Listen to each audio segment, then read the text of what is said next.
Où Donald Trump commence donc à parler. Je vous propose tout de suite de l'écouter. J'ai promis que je ferai face aux grands enjeux de la planète avec un esprit ouvert.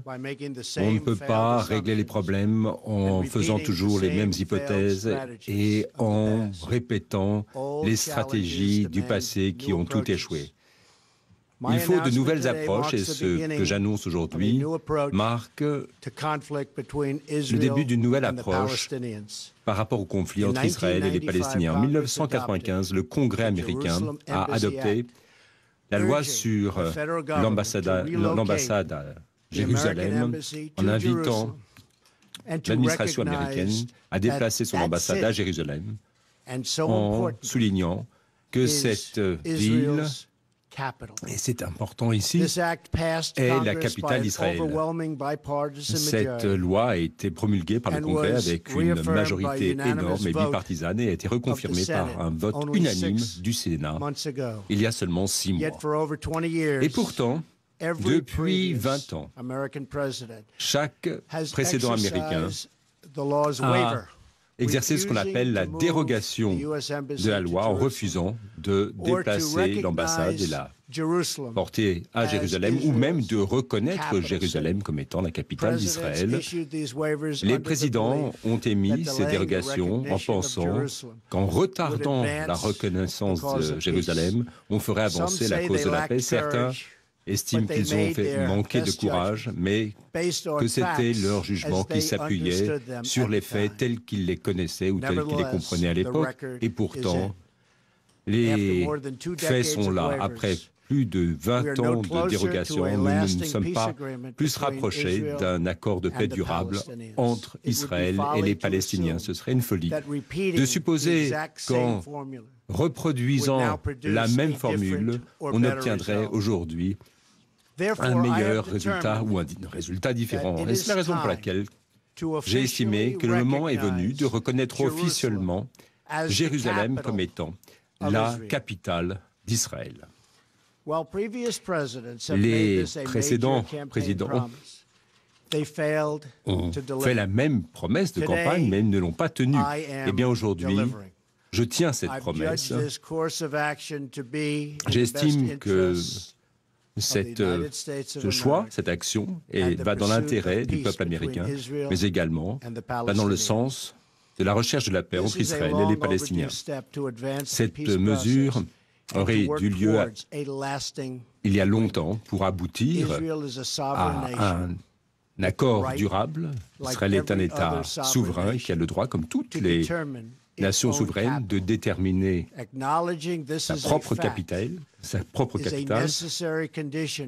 Et reconnaître ce fait est essentiel pour aboutir à la paix. C'était il y a 70 ans que les États-Unis, sous le président Truman, ont reconnu l'État d'Israël. Depuis cette date, Israël a placé sa capitale dans la ville de Jérusalem, la capitale établie par le peuple juif pendant l'Antiquité, et aujourd'hui, Jérusalem est le siège du gouvernement contemporain, du gouvernement moderne d'Israël. Il est le siège du Parlement d'Israël, la Knesset, ainsi que de la Cour suprême israélienne. C'est le lieu de la résidence officielle du Premier ministre et du Président. C'est le siège de nombreuses administrations et ministères. Pendant des dizaines d'années, les présidents américains, les secrétaires d'État et les dirigeants militaires qui se sont rendus en Israël ont rencontré leurs homologues à Jérusalem, comme je l'ai fait lorsque je me suis rendu en Israël cette année. Jérusalem n'est pas simplement le cœur de 3 grandes religions, mais également le cœur de l'une des démocraties les plus efficaces de la planète.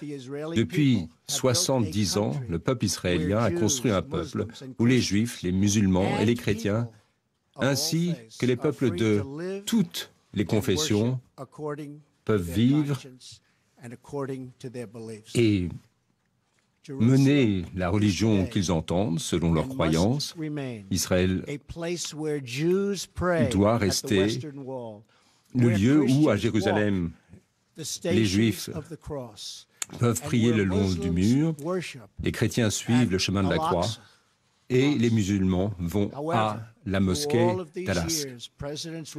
Mais pendant toutes les années où les présidents ont représenté les États-Unis, aucun président n'a voulu reconnaître Jérusalem comme étant la capitale d'Israël. Et en fait, nous avons refusé de reconnaître toute capitale d'Israël, mais aujourd'hui, enfin, nous reconnaissons l'évidence, à savoir que Jérusalem est la capitale d'Israël. Ce n'est ni plus ni moins qu'une reconnaissance de la réalité, mais également, c'est ce qu'il faut faire, c'est quelque chose qu'il faut faire. Et c'est la raison pour laquelle, en conformité avec la loi de l'ambassade à Jérusalem, j'ai donné instruction à l'administration de déplacer l'ambassade américaine de Tel Aviv pour la reporter à Jérusalem. Ceci lancera le processus d'engagement d'architectes, bureaux d'études, pour que lorsque la nouvelle ambassade sera prête, ce sera un immense hommage à la paix. Et ce faisant, et par cette annonce, je tiens à souligner un point important et le dire très clairement. Cette décision ne se propose pas de nous départir de notre engagement à faciliter un accord de paix durable. Nous voulons un accord de paix qui soit un bon accord pour Israël, mais également pour les Palestiniens. Nous ne prenons pas parti par rapport au statut définitif, notamment pour ce qui est des frontières, de la souveraineté israélienne à Jérusalem, ou la question des frontières encore contestées. Ces questions devront être traitées par les parties en présence. Les États-Unis restent engagés à faciliter un accord de paix qui soit acceptable aussi bien à l'une partie qu'à l'autre. Et j'ai l'intention de faire tout mon possible pour aider à la réalisation d'un tel accord. Il ne fait aucun doute que Jérusalem est une des questions les plus sensibles dans ces négociations. Les États-Unis appuient une solution à deux États si l'une et l'autre partie en conviennent. Mais entre-temps, j'invite toutes les parties à maintenir le statu quo dans les sites sacrés de Jérusalem, notamment le mont du Temple, qu'on appelle également Haram al-Sharif. Et par-dessus tout, notre plus grand espoir, c'est la paix. Ce qu'attendent toute l'humanité, ce que chaque être humain appelle de ses vœux.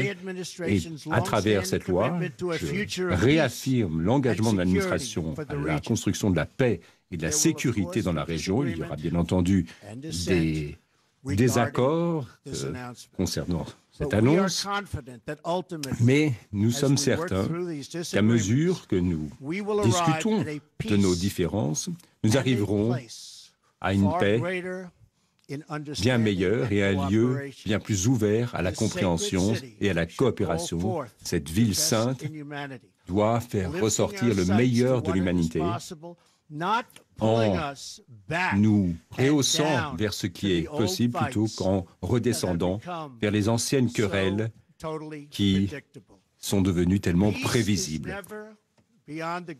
La paix n'est jamais au-delà de l'atteinte de ceux qui veulent l'atteindre, et ceux qui appellent au calme, à la modération, aux voies de la tolérance. Nous voulons que ces voies-là l'emportent sur les voies de la haine. Nos enfants devront hériter de notre amour et non pas de nos conflits. Le message qui est le mien est celui que j'ai prononcé au sommet extraordinaire en Arabie Saoudite cette année est le suivant. Le Moyen-Orient est une région pleine de culture, d'histoire, de culture. Son peuple, ses peuples sont dynamiques, mais l'avenir extraordinaire qui attend cette région et tenu en retrait par l'effusion de sang, l'ignorance et la terreur. Le vice-président Pence se rendra dans la région dans les jours à venir pour réaffirmer notre engagement à travailler avec les partenaires de toute la région pour vaincre le radicalisme qui menace les espoirs, les rêves des générations futures. Le temps est venu pour tous ceux qui le désirent, pour tous ceux qui attendent la paix, d'expulser les extrémistes de leur rang.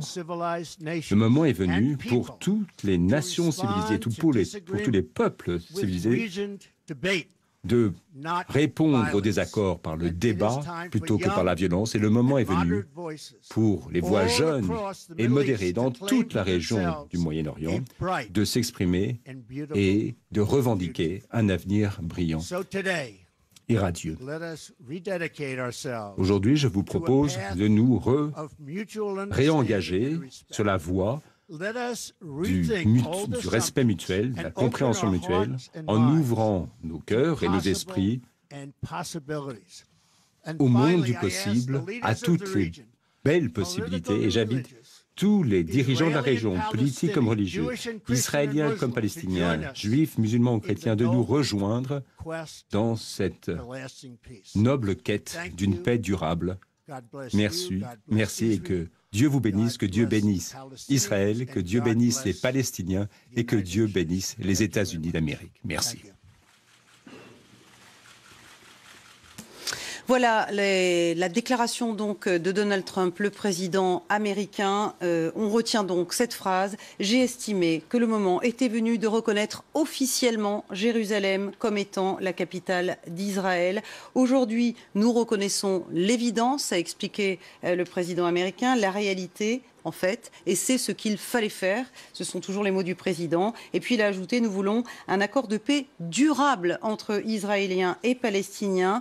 Nous ne prenons pas parti sur bien d'autres points d'une future négociation d'un traité de paix, notamment sur les frontières. Et on verra sur d'autres points cités par donc le président américain. Notre plus grand espoir, ajouté Donald Trump, c'est la paix, ce que chaque être humain appelle de ses voeux. Alors une déclaration, on s'y attendait, à la fois donc très claire, en tout cas assez claire, sur le fait qu'il reconnaît, que les États-Unis vont reconnaître Jérusalem capitale d'Israël, ce qui n'avait jamais été fait depuis la création de l'État hébreu, et en même temps donc une volonté de continuer ce processus de paix. On va voir si ces choses-là sont faisables, sont concrètes. Et la première chose à vérifier, c'est de voir ce qui se passe sur le terrain. Et on rejoint notre correspondante à Ramallah, Marine Vlahovic. Alors j'imagine que la réaction n'est pas immédiate, que les rues ne sont pas noires de monde, mais est-ce que vous avez entendu des réactions par les fenêtres, des cris, des télévisions allumées? Est-ce que vous avez constaté quelque chose autour de